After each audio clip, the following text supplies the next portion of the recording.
Welcome to What Healthy Couples Know That You Don't, a podcast dedicated to helping you create the relationship you truly want. Sleep, separating fact from fiction for better sleep and stronger relationships. Sleep is a universal experience that affects everyone. Today we will discuss sleep hygiene, sleep disorders, and sleep-related issues in relationships. You will gain valuable information and strategies for improving your sleep and overall well-being. And in episode 110, I talked about sleep as being a part of self-care, so it really is important.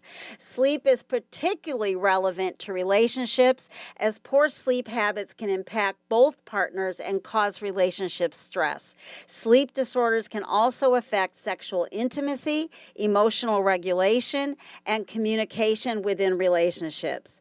There is a large body of research demonstrating the numerous benefits of improving sleep. Just listen to this quick list of 6, which covers an awful lot. You know, my audience, that I love basing a little bit of research in every intro.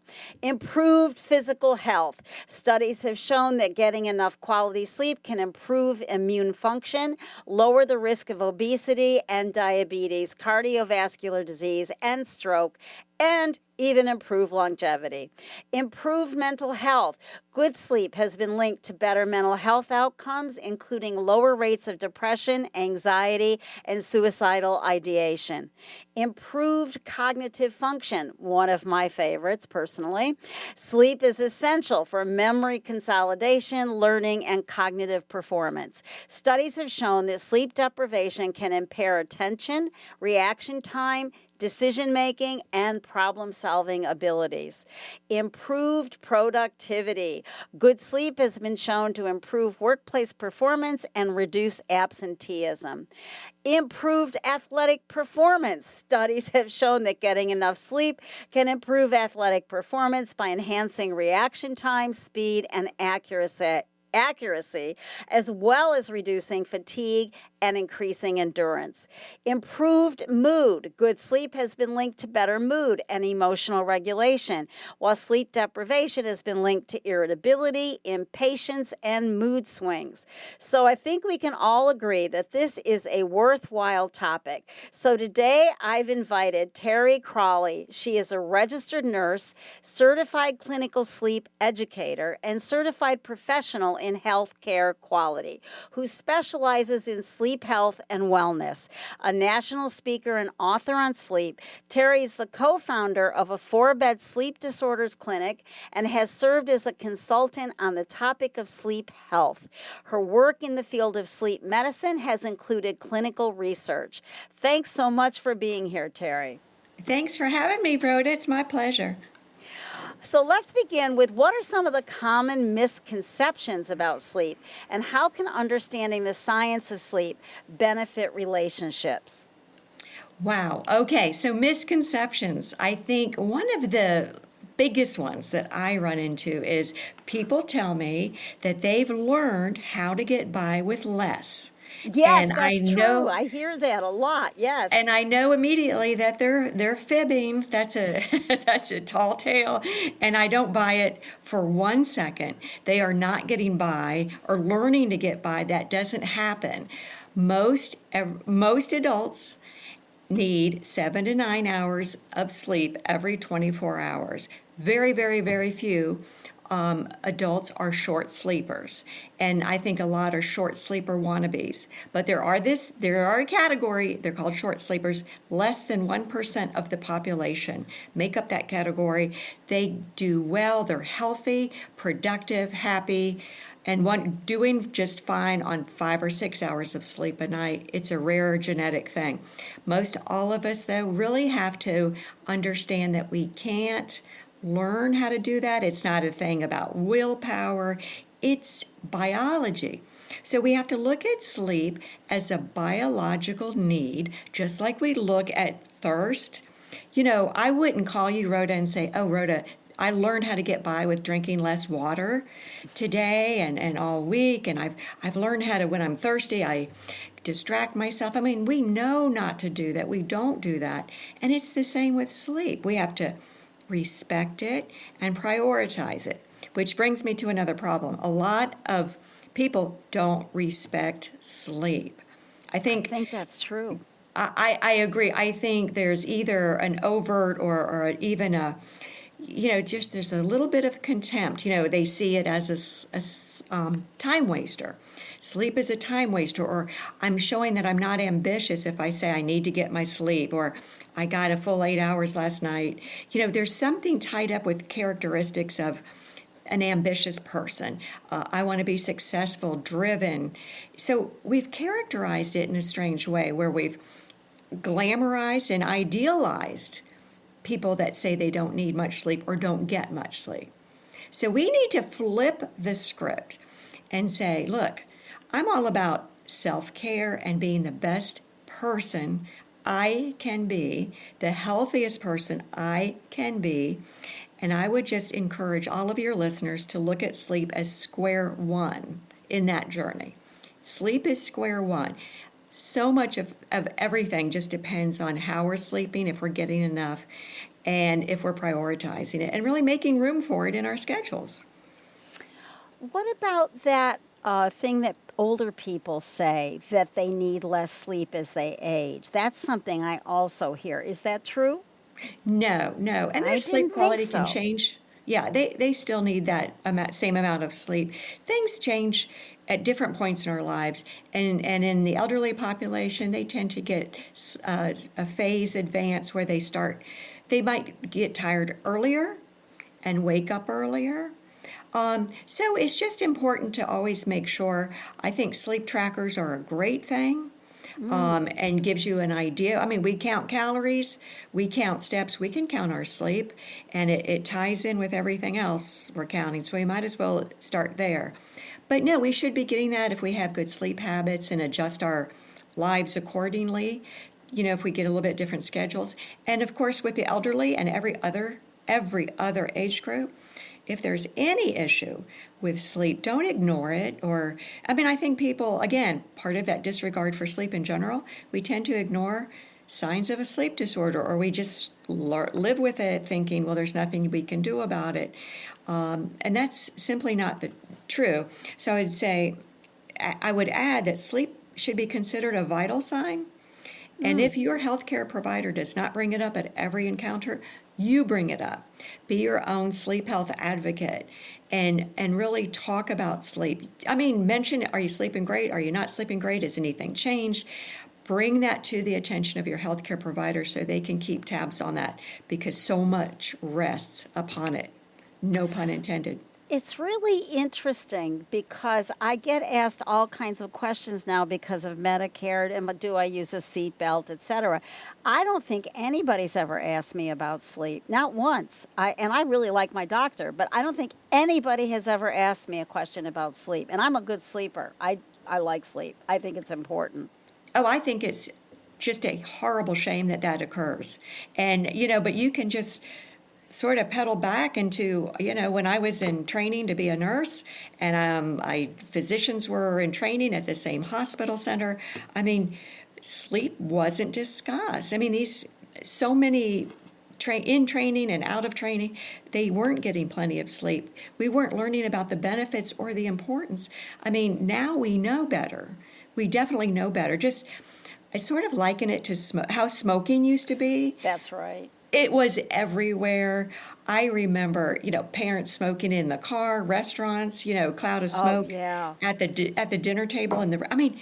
We didn't know, but it was everywhere. We didn't pay attention to it. But once we learned the science, then everything changed, and quite dramatically. And I think the same is going to occur with sleep. I think you're going to see a big change. I mean, we see many more errors made in the healthcare setting when practitioners are sleep deprived. It's dangerous. We see car wrecks on the way home from long shifts. I mean, it's dangerous. We see more problems with relationships, substance abuse, poor decision making, risk taking. All of these things are connected to a lack of sleep. And I think what we're going to have to really push sleep health into the forefront of a healthy life, healthy lifestyle prerequisite. I agree, I do. There was a 2020 study published in the Journal of Sleep Research that found that consistent bedtimes and wake times are associated with better sleep hygiene and better sleep quality, which I'm sure you know about. So how can couples work together to create a healthy sleep environment? And what are some of the strategies besides consistent bedtime and wake time for better sleep hygiene? Yeah, so when we talk about sharing the sleep environment, and we want to avoid that night-to-night variability, that's just really wreaks havoc on our sleep cycles. We have fairly precise body clocks inside of all of us, and that body clock and our bodies and minds crave consistency. I cannot emphasize that enough. But I tell you, Rhoda, it's a tall order. We've got couples. We have night owls married to morning larks. We have people with disparate, work schedules. I'm one of these people. See my jacket today on June 12th. I'm freezing all the time. So room temperature, covers. It's such a tall order to get it just right. So I just encourage, the most basic, advice I could give to start this off with is you've got to be flexible. And then you've got to, again, both have to have a very healthy respect for the need for sleep. We can't, if we're sleeping okay and our partner isn't, let's not discount that. If your partner had a bad night's sleep, needs an hour of quiet into the daytime for a nap, let it happen.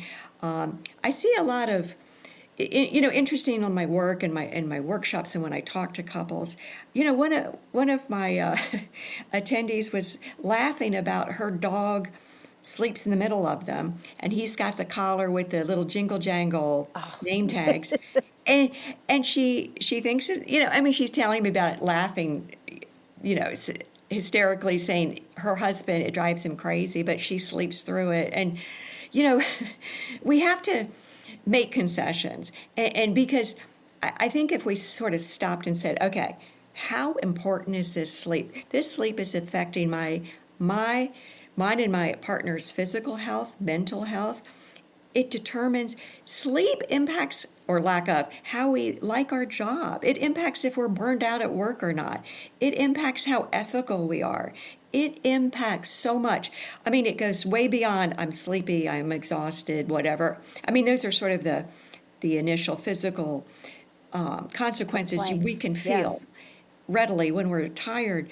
But this is caring for a partner and saying, your health, I don't want you to get this, this, and this. We've got sleep deprivation linked to several kinds of cancers, to Alzheimer's.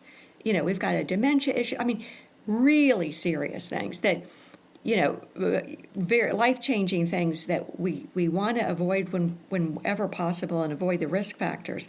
So I think we have to be, we call it etiquette. We have to have manners, sleep manners. We tell little kids, but we have to respect the need, and we have to find a sleep environment that's helpful to both parties. And I hate to jump into it right now, but if that doesn't work, sleep apart.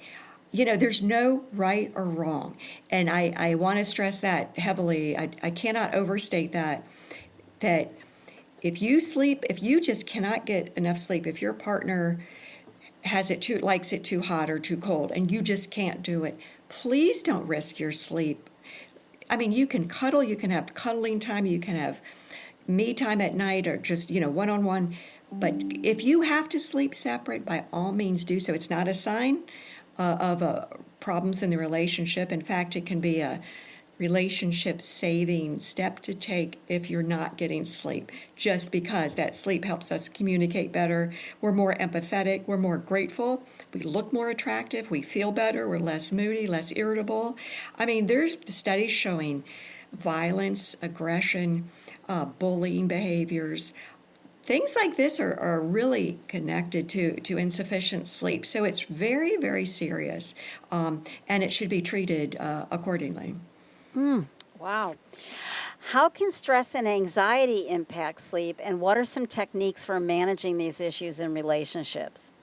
Okay, so this is where there's that reciprocal relationship. If we are underslept, we're going to feel more anxious and be more stressed out. So that's always the problem. Then you're more anxious and stressed out, and how do you get more sleep when you need it? So, I mean, that's where it gets tricky. But we have to look, I think if we sort of look at it differently and say, okay, I need this sleep to lessen my stress levels. I love the quote, sufficient sleep is Kevlar for the mind. Oh, Don't you say love that it? again. That's a good one. Sufficient sleep is Kevlar for the mind. It makes us resilient. We are bulletproof when we are well rested. We can handle things. Everyone's life has stressors. We all deal with stressors, but there are things to, if you put, that's we go back to putting sleep number one priority in your 24-hour day, you're going to feel less of that. You're going to feel less anxiety. So the thing to get that sleep that you need in order to avoid that or to deal with existing anxiety or stress is switch around probably some of your habits or adopt new ones that you're not practicing. Like there are things to do during the day. First of all, get morning sunlight. It helps reset your body clock. I always set a bedtime alarm. I found that tremendously helpful because, look, Googling before I do your podcast, I like to see what the latest research is. I mean, you could check with me, and I'd be up at 2 a.m. because I'm fascinated by anything sleep-related. But I set the alarm every single night so I know when to stop doing what I'm doing and get ready for bed. And then we talk about getting ready for bed. Everyone needs a bedtime routine. The kiddos need it and the adults need it. It really, same steps in the same order, getting ready, transitioning your mind and body from wakefulness to sleep. It helps us unwind. It helps us stay on track.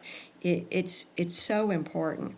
And then we have to really focus on the sleep environment as dark as possible. I've had people say, once I put up those blackout curtains, sleep quality was greatly enhanced. But in fact, let me back up a few steps.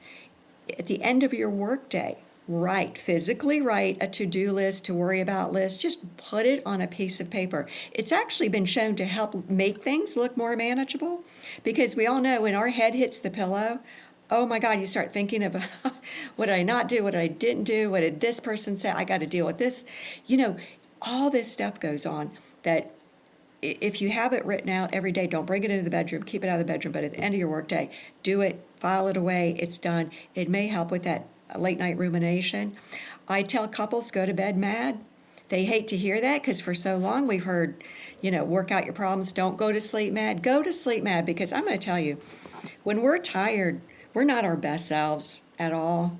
No, I think it so easily increases the ugliness factor. Oh, yeah. Because you're tired and cranky. I say exactly the same thing to people. That advice is terrible to go to, to not go to bed. Yeah. I know, but I have so many people who say, oh, you can't say that. Yes, I can. Yep. Because I know. But yeah, so that's critically important. And I think that getting, sort of the rest of the environment, and maybe that's something worth mentioning. We tend to think about the sleep environment as soon as we're turning off the lights and think, oh, God, I haven't shopped for a mattress in 35 years. I don't feel comfortable when I first lie down. And I'm telling your listeners, you should really have that aha feeling when you lie in that bed of yours. And there are so many new models of mattresses that they make now with different materials, different textiles in sheets and blankets. You can get that sleep surface so comfortable. So, I have run into people who've said, I've had sleep studies done, I've had this ruled out, I've had that ruled out.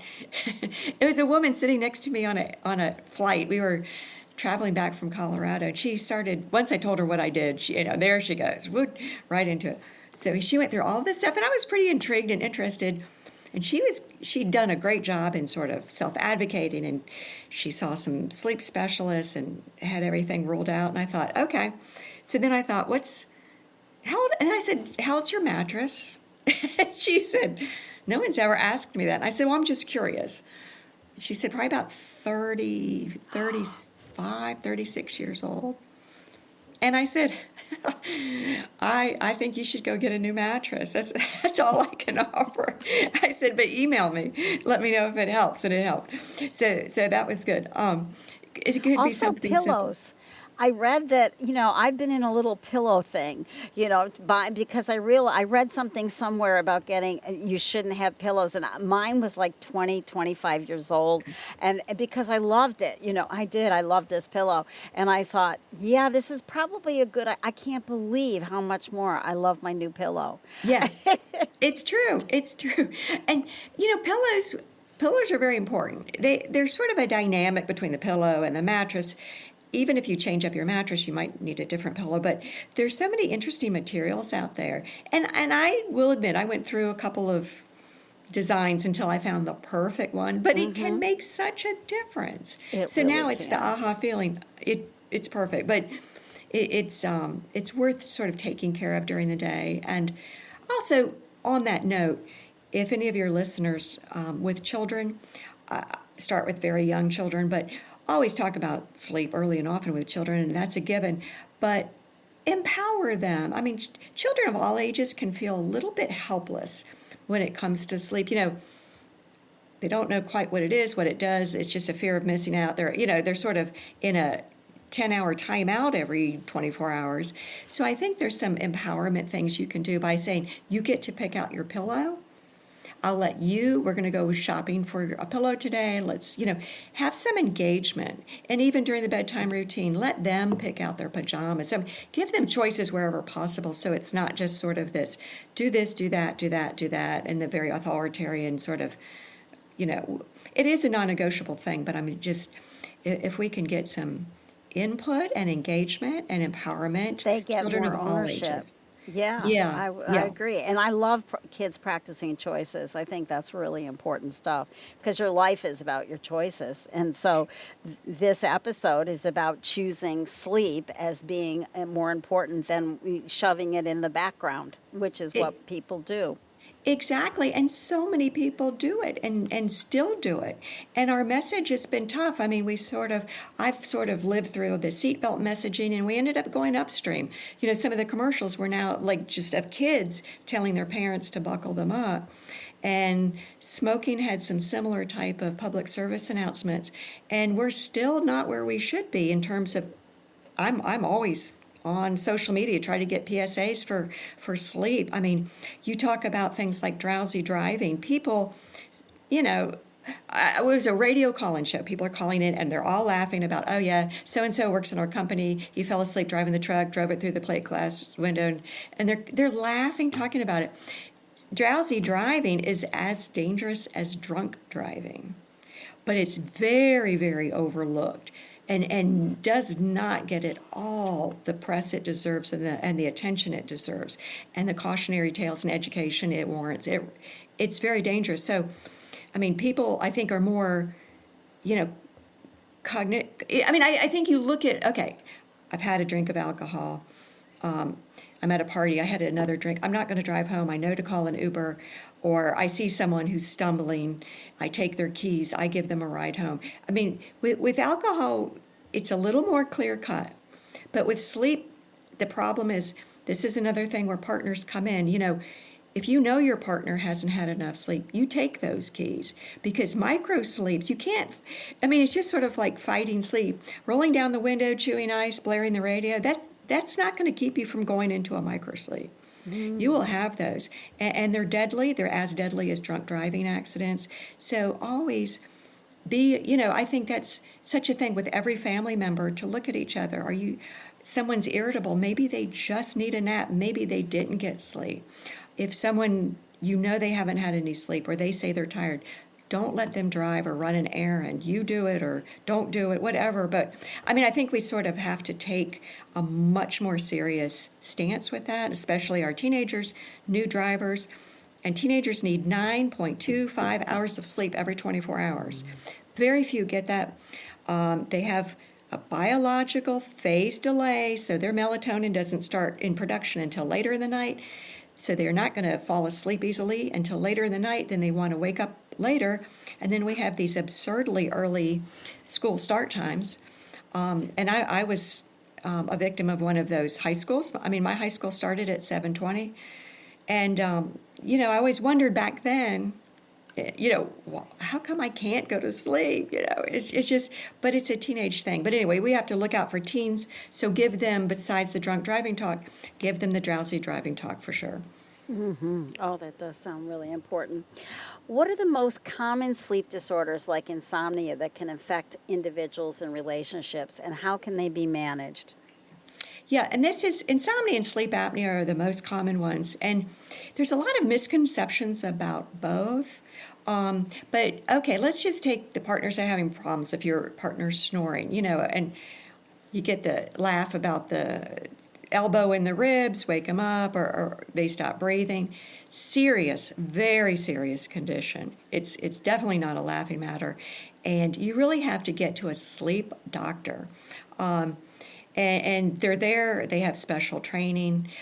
Sleep tests can be done at home or in a clinic setting to diagnose or rule out sleep apnea. It's a completely painless test. It's one of the easier medical tests I've ever witnessed.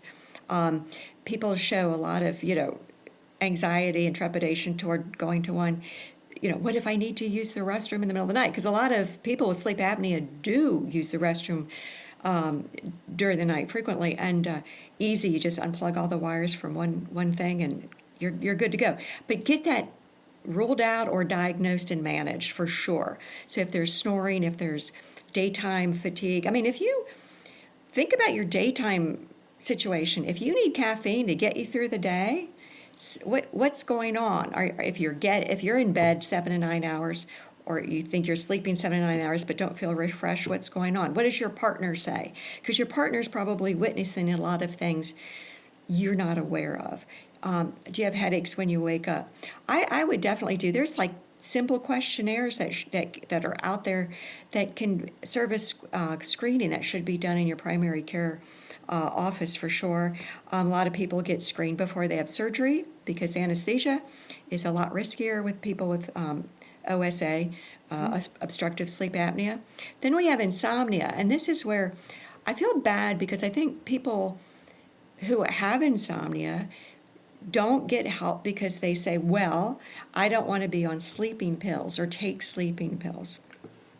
So here's how that works. Sleeping pills, there's a time and a place for them, but typically, it's short. It's a short time frame. Your sleep doctor's supervising all of this going on, how you're sleeping, how you're not, and there's a constraint. It's not a lifelong thing by any stretch. But there is something more effective than sleeping pills for insomnia, and that's called cognitive behavioral therapy for insomnia, and it's CBTI. And there are a lot of providers that you can do it in person or over the internet, on video, and that it's very effective. There's some apps that can help with sleep hygiene and all the things you need to get a good night's sleep. But again, if you're marking off that 7 to 9 hours every 24 hours, you've got good sleep habits, and you still don't feel well, or you just lie in bed and can't get to sleep, can't stay asleep, see a sleep specialist. It's just an amazing thing what it can do. And I think people generally see a huge life-changing change in their lives when they get help. And I had a patient once. She came in, probably mid-40s, a couple of children from all ranges, young to teenager years, but she had severe sleep apnea, and she came back for her follow-up with her husband, and the first words when they sat down out of his mouth were, "Thank you for giving me my wife back." Wow. Well, see, that's wow. Yeah. And that's how, working in sleep medicine, I get several wows every day because it's so impactful on every aspect of our functioning.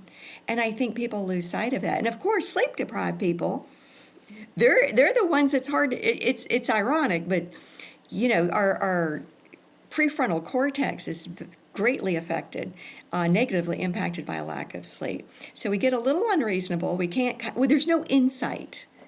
And people, and they almost see that there's a huge difference. They're not getting used to not getting enough sleep, but they're getting used to the feeling of being horrendously exhausted all the time.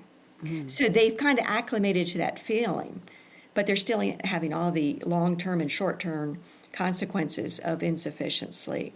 So I think that's something to be aware of, and that's why I've seen couples, the relationship gets better when one of the partners who's snoring all night and has sleep apnea is on CPAP, and everyone seems to sleep a lot better, and then everyone feels better when they wake up after a good night's sleep. It's just, we've had people where we diagnose them, and they're like, I want my CPAP to walk out the door here. It's so great. And that's why you've seen the accidents with the truck drivers who have Oh, yes, train absolutely. conductors. I mean, it's with everything. So I think again, we're back to, it's a vital sign. Always talk about those things with your doctor or healthcare provider. Are naps a good thing or a bad thing? It completely depends. For the most part, I vote yes, absolutely. A daytime nap can help. We've got sometimes, I know I've got an early flight next week, and I know I'm going to be at my hotel room in time to take a nap. I mean, I plan the whole thing out, so I have nap time because I want to make up for that lost sleep. I don't want to accrue sleep debt on any level. I mean, I just don't want to do it. Naps are great. Some people I know, I've done some challenges at some workplaces where it's like coffee break at between 2 and 3 p.m. Well, what if you had a 10, 15, 20-minute nap during that time, and then you feel recharged without the caffeine? And some of those results have been pretty amazing. There's some studies showing the effectiveness of very short daytime naps can really put you back into a productive, creative, and wide-awake mindset. People sometimes, so it's not a warning. They just sort of, longer naps, say an hour, can leave you with sleep inertia when you wake up. That means that's a groggy feeling. And sleep inertia is always worse if you're just overall sleep deprived or in sleep debt. But a long nap can make you feel groggy, and it can take a while to dissipate. So it just Short depends on the naps. scenario. A long nap may not be at all relevant or advisable for a workday thing, but if you travel to a different country and have severe jet lag, an hour nap may just help get you back on track. So it kind of depends, but as long as they're not too late in the day, and I would say under normal circumstances, 30 minutes or less, or if you feel the need to nap every day, like you can't get through the day without napping, compare that to what's going on at night, and again, bring that to attention of a healthcare provider. That could be a sign of something going on. So, how can sleep impact sexual intimacy in a relationship, and what are some strategies for managing those issues? Well, we all know that sufficient sleep is wonderful for our libidos. I mean, it's a wonderful thing. And again, the lack of sleep, it's more than I'm just exhausted and too tired. See, I mean, you get back to just the mindset of, I don't feel like it, and I don't care how my partner feels, really, because I'm so tired. That's sort of the mindset you get into. So I think by putting sleep first, it's such a recharge for a relationship or a reset if it's been a sleep-deprived one, or if your needs are not getting met in that department. I mean, that's, stop and look, both partners talk about it. Or if one partner, that communication, again, daytime communication, not just at night when you're both tired, but what's going on at night, what's keeping you from sleeping, what can we both do to enhance our sleep. It's been interesting. I've seen an uptick in the mattresses that they sell, a king-size mattress, where both sides, it's like two twin XLs pushed together. So one bed partner's head can be up, the others can be flat, one can have the feet up. I mean, there's all these options out there that really help provide a good night's sleep for both partners. I mean, lots of different things that we can do in the bedroom in terms of, I mean, even people have told me going from a queen to a king size mattress, just that few extra inches of getting comfy room helps. I've had older people say a softer mattress really helped. They both felt more rested. And see, again, anything you can do to enhance that sleep will enhance the relationship and enhance sexual desire.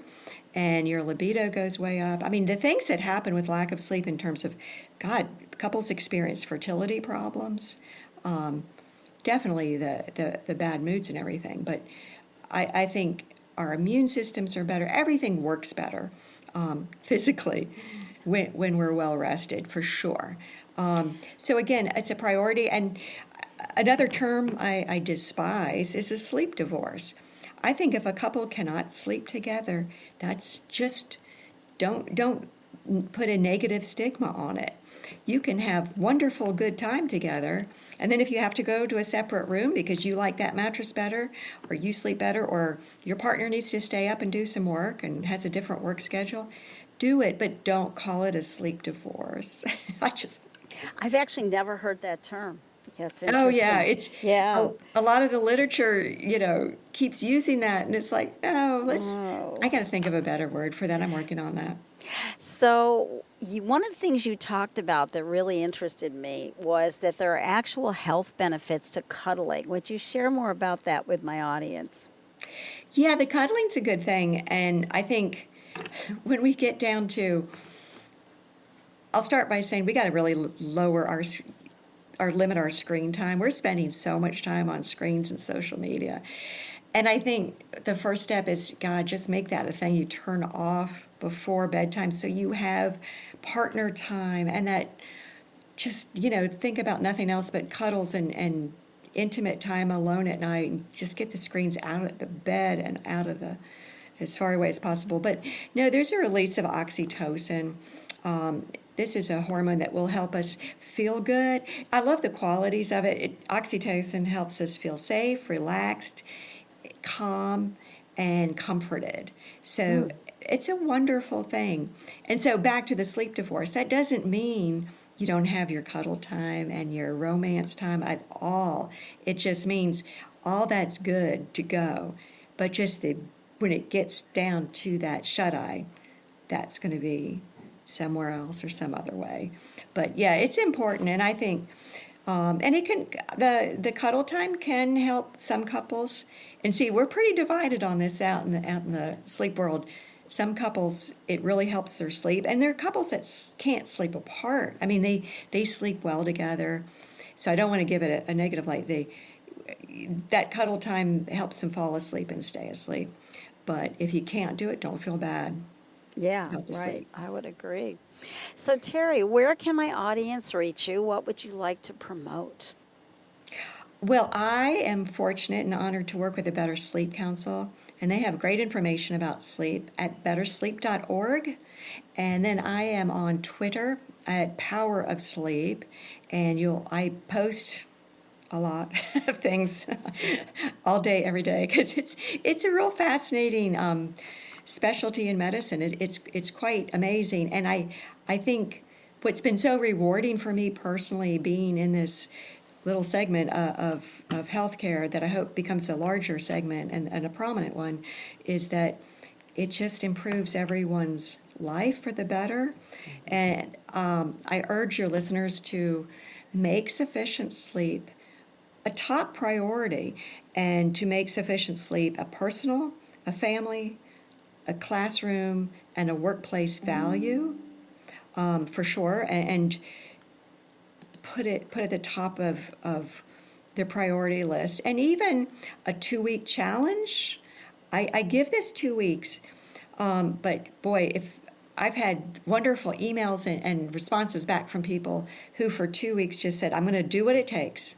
I've got to delegate this. I'm going to forego binge watching this show. I'm going to stop this show. I'm going to turn off the power down, and 2 weeks of sufficient sleep, if you can kind of go that distance. I've had very few people that say they'll ever go back to the other way of living. I mean, that's how amazing it is. So we really have to treat it as such, and I think it's all positive. When we get it, we get it. There's a lot of rewards to figuring this out. Yep, lots. I'm so glad you're listening today. I'm hoping to offer live Q&A on Monday, October 30th. I will share the link in episode 113, released on October 23rd. Feel free to send questions in advance through the contact page on my website, therapyideas.net. That's all for today's episode. If you found it useful, please subscribe and share it with your friends. And if you didn't find it useful, we suggest using it as a sleep aid. We promise not to take it personally. Thanks a lot. Bye. Thank you for listening to What Healthy Couples Know That You Don't. If you have enjoyed the show, please leave a rating and review on iTunes and help get the word out. To learn more or connect with Rhoda, visit therapyideas.net.